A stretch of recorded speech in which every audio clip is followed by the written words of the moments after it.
We'll guide you through how to make slide transition in VSDC. Quick disclaimer, you need to follow this step-by-step guide carefully, because skipping a step will affect your final result.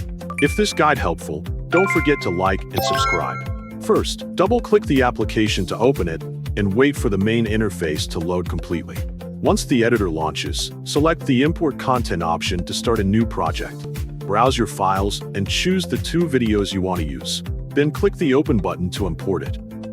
After the videos are loaded, change the project title to How to Make Slide Transition in VSDC.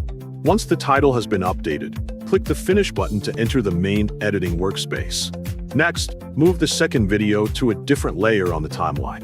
After that, adjust its position so it overlaps the end of the first video by 1 second.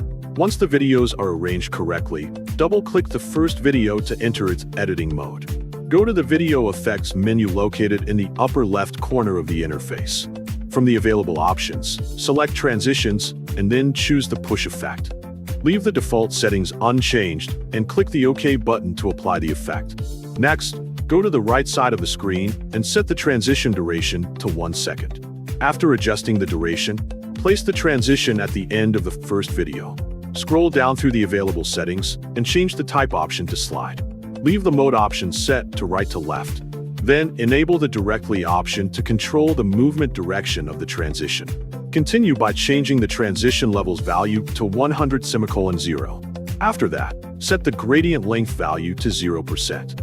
Once the transition is configured, copy it by pressing Ctrl+C on your keyboard. Then open the second video and press Ctrl+V to paste the transition. After pasting, change the mode option to left to right. Then disable the directly option. Return to scene 0 and move the timeline cursor to the beginning of the video. Click the play button to preview the final result.